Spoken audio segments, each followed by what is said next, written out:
What's up, Guardians, and welcome back, Titans. I'm Profane, thanks for checking out the video.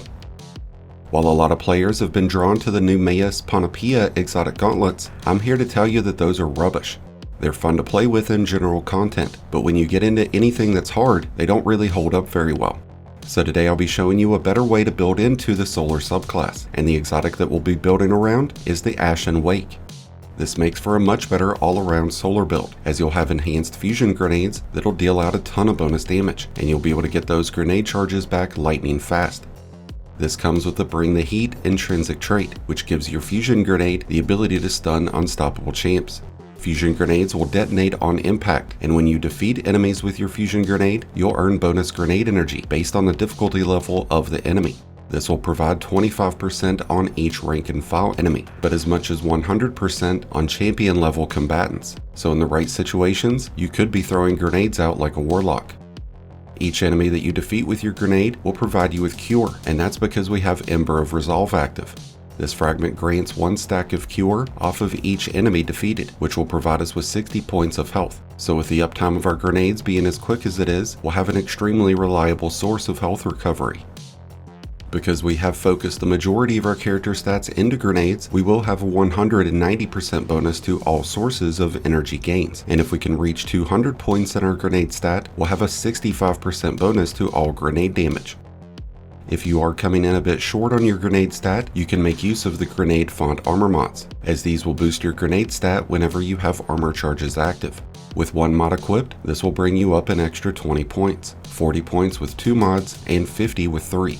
So all you really need to do is get your grenade stat to around 150 or 160, and the font mods will take care of the rest. We are pairing this exotic up with the Roaring Flames and Sol Invictus solar aspects. Roaring Flames provides a stacking bonus and ability damage as we defeat enemies with solar abilities and ignitions. This will stack up to 3 times, and this will provide us with 20% bonus grenade damage at 1 stack, 44% bonus damage at 2, and 73% bonus damage when at 3 stacks. With Sol Invictus, we will create solar sunspots whenever we defeat enemies with solar abilities. And when we stand inside of a sunspot, we will trigger Restoration, which provides us with ongoing health regeneration. This also provides us with bonus melee and bonus grenade energy, providing both abilities with a 100% boost to the regeneration rates. So between these two aspects, we're giving our grenades even more damage, improved uptime, and we're giving ourselves another means of getting health back. We mentioned that we are using Ember of Resolve, and as far as the rest of our fragments go, we've got Ember of Ashes, which doubles the amount of Scorch that stacks onto enemies, and that's going to help us trigger ignitions much faster. And to feed into that, we have Ember of Char, which will cause ignitions to spread Scorch. And with Ember of Blistering, we will gain bonus grenade energy whenever we defeat enemies with ignitions. This will provide between 8 and 25% bonus energy based on the difficulty of the enemy. We've chosen not to equip Ember of Torches with this build, because we are going to gain that Radiance with the help of the Fever and Chill artifact mod. This grants us with Radiance whenever landing consecutive precision shots with a solar weapon. When Radiance is active, we will gain a 20% increase in weapon damage, and that's going to feed into another artifact mod that we're using, which is called Shield Crush. This will provide us with a 25% increase to the regeneration and a 25% increase to the damage of our grenades whenever Radiance is active, and that will stack on top of the bonus that Roaring Flames and our grenade stat provide. A few other artifact mods to consider using include Cauterized Darkness, which increases any source of solar damage by 30% whenever it's used against enemies who are under the effects of a darkness debuff. This works better when enemies are severed or unraveled than it does when they're slowed or frozen. So if we had a strand weapon like the Mint Retrograde with Slice, then we'd be able to apply that severing effect before we strike enemies with our grenade. And with Elemental Daze, we'll trigger an additional solar explosion whenever we stun champions. But we only need this artifact mod if champions are present. There's also the Elemental Overdrive mod, which will provide all of our solar weapons with an extra 10% damage, and that's going to get triggered every time we collect a Fire Sprite. Fire Sprites generate extra grenade energy, and because of Elemental Coalescence, we'll be able to generate a ton of them. This extra damage will stack on top of our Radiance buff, and it'll stack alongside Weapon Surge mods. And when it comes to solar weapons, we have a lot that you can choose from. When it comes to legendary weapons, we would love to have perks like Burning Ambition or Incandescent so that we can spread even more Scorch and trigger even more ignitions.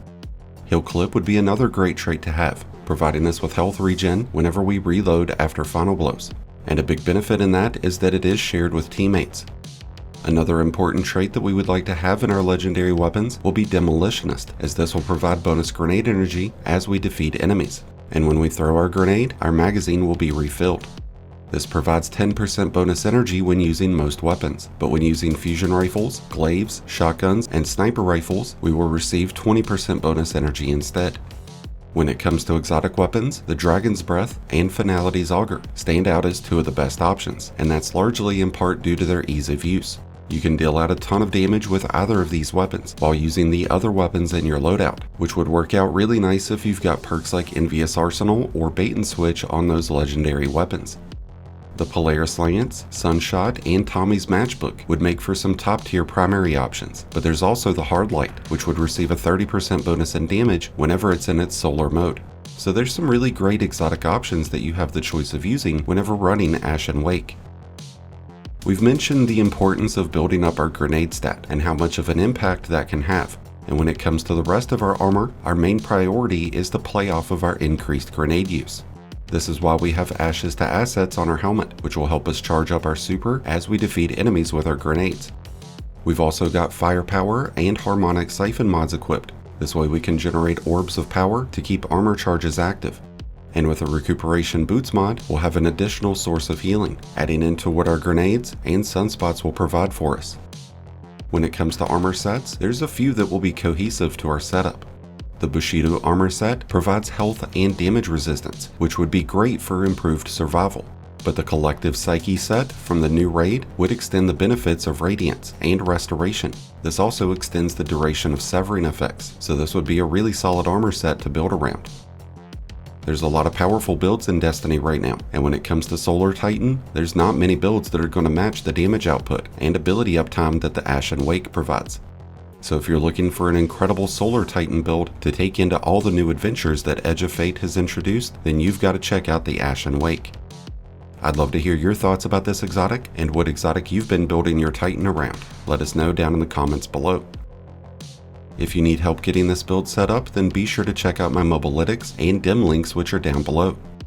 That's going to wrap things up for today's video, but thank you as always for checking it out. If you enjoyed and found it helpful, then be sure to hit that like button below, along with the subscribe button if you're new. Both are greatly appreciated, and both really do help support the channel, and so does being a member of the channel. So a big shout out and thank you to all of the current members.